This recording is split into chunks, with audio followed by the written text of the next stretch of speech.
გამარჯობათ, მოგესალმებით. ამჯერად მინდა ვისაუბრო ხელოვნურ განათებაზე. ამჯერად მინდა რომ ვისაუბრო ხელოვნურად შექმნილ, ასე ვთქვათ, ერთგვარ ილუზიებზე და ერთ-ერთ საინტერესო სწავლებაში გაცნობილი ვარ შემდეგს, რომ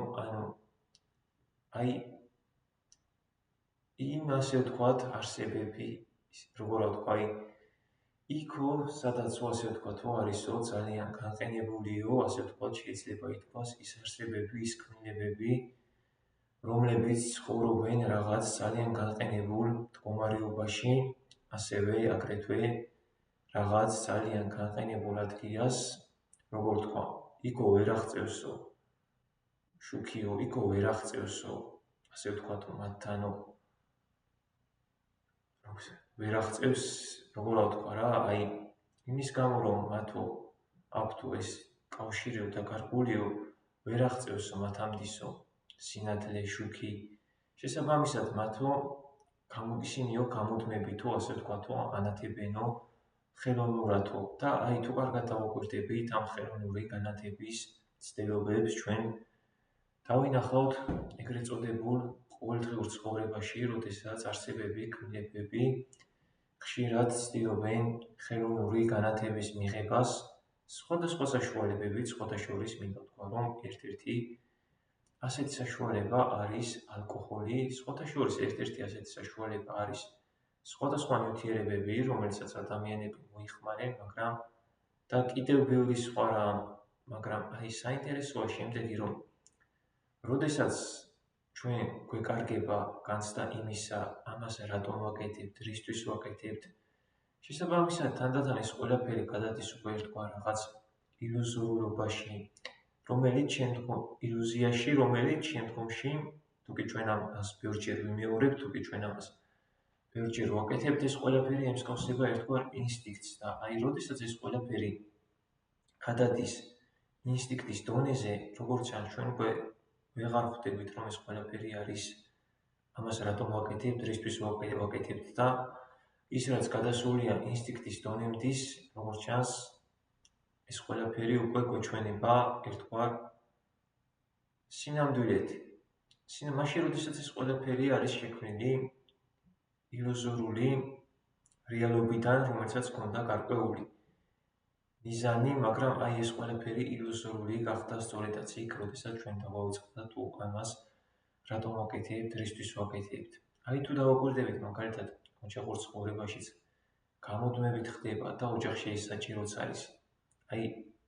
ამ რაღაცის მიღწევის ცდილობა სხვადასხვა იმეებით, სხვადასხვა მეთოდებით, ბევრნაირი მეთოდი გამოიყენება, მაგრამ უნდა გვესმოდეს ამას რატომ ვაკეთებთ, რისთვის ვაკეთებთ. როდესაც ჩვენ ეს ყველაფერი გვაქვს დავიწყებული, ეს ყველაფერი ხდება უკვე რაღაც ერთგვარი ილუზორული მოცემულობა.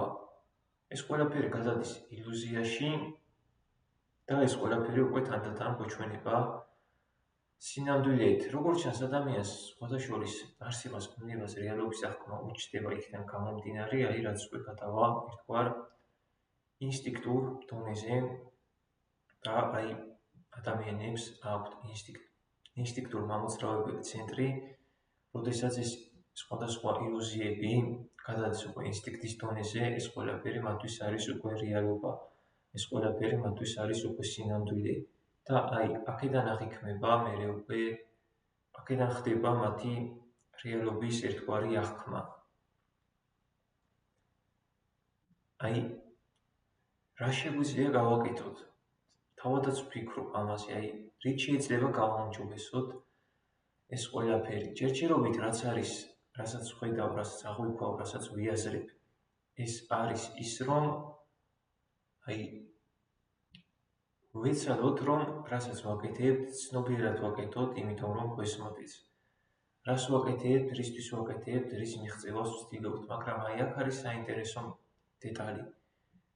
რის მიღწევასაც ვცდილობთ, ეს რაღაც უნდა იყოს მორალური იმ გაგებით, რომ თუ მაგალითად რაღაც ნამეტან იმაში გადავიდანთ, მაგალითად რასაც ვაწყდებით ალკოჰოლის მოხმარებასთან დაკავშირებით, ეგრეთ წოდებულ ალკოჰოლიკებთან, რასაც ვაწყდებით, მაგალითად ეგრეთ წოდებულ სხვადასხვა ნივთიერებებზე დამოკიდებულ ადამიანებთან, მაგალითად, რასაც ვაწყდებით აზარტული თამაშებზე დამოკიდებულ ადამიანებთან, რასაც ვაწყდებით სხვადასხვა რამეებზე დამოკიდებულ ადამიანებთან.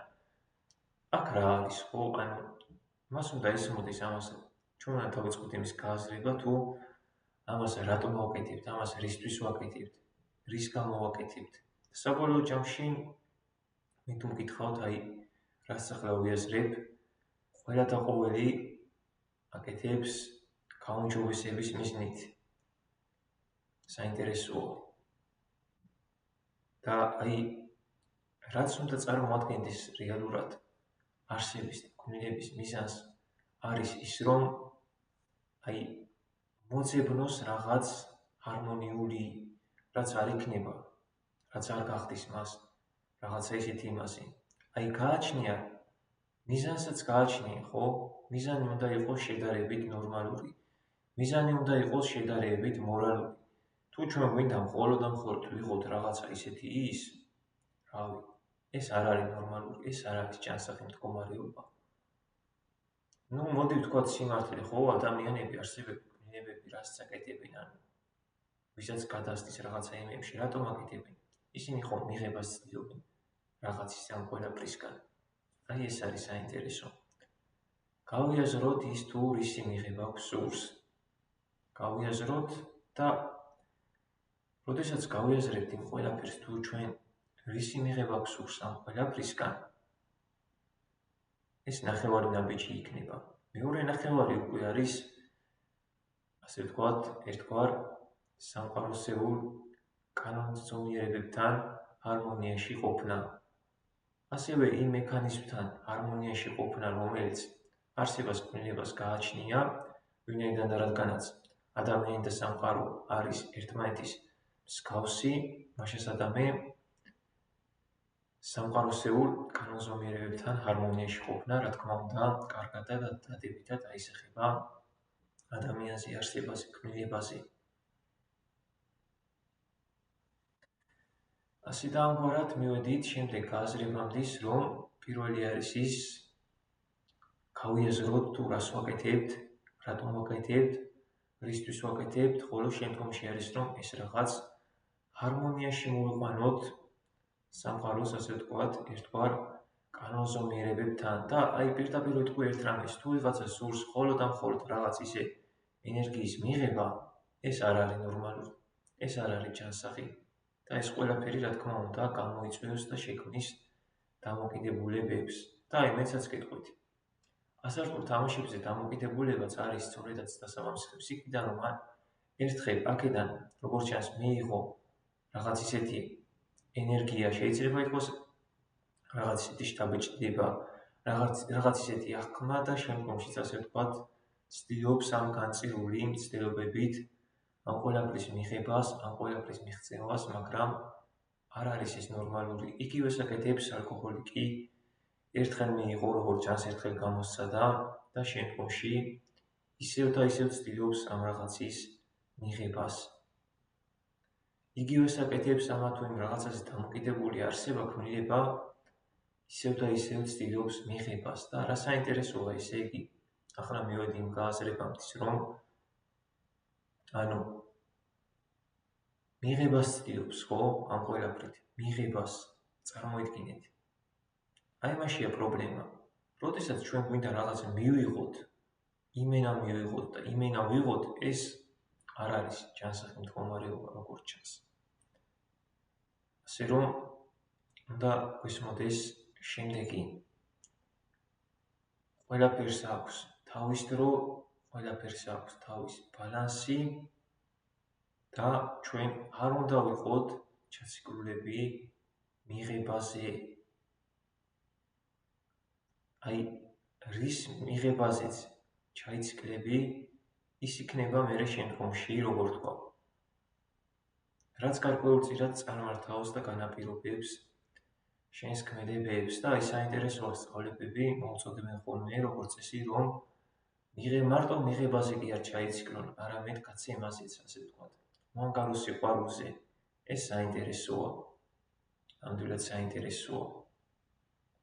და აი საინტერესოა, მაგალითად, აი არსება ქმნილება, რომელიც დამოკიდებული იყო რაღაცაზე, თუნდაც აზარტულ თამაშებზე, შემდგომში თუ კი ის აღარ იქნება ამ რაღაცაზე, როგორც ჩანს, ამ რაღაციდან იმ რაღაცის მიღებაზე ორიენტირებული, ეგოისტურად და აი რა საინტერესოა, ნახეთ, ეგოისტური მიღება თუ გარდაიქმნება რაღაც შედარებით ისეთად გაცემაზე თუ გადავა, შემდგომში ეს დაიწყებს როგორც ჩანს სხვებისთვის იმ ყველაფრის გააზრებას, გაზიარებას, მიცემას, გამოცდილების მისი და თანდათან ეს ადამიანი, ეს არსება, ეს ქმნილება დამოკიდებული კი აღარ იქნება ამ ყველაფერზე პირიქით, სხვებსაც დაეხმარება, რომ ასე ვთქვათ, დააღწიონ თავი ამ ყველაფერს, სხვებსაც დაეხმარება და ამავდროულად ეს დახმარება, რა თქმა უნდა, იქნება მისი დახმარებაც, ასე რომ ეგოისტური ძრახვები, ეგოისტური განზრახვები, აი ამაზეც უნდა ვიმუშაოთ. მადლობა.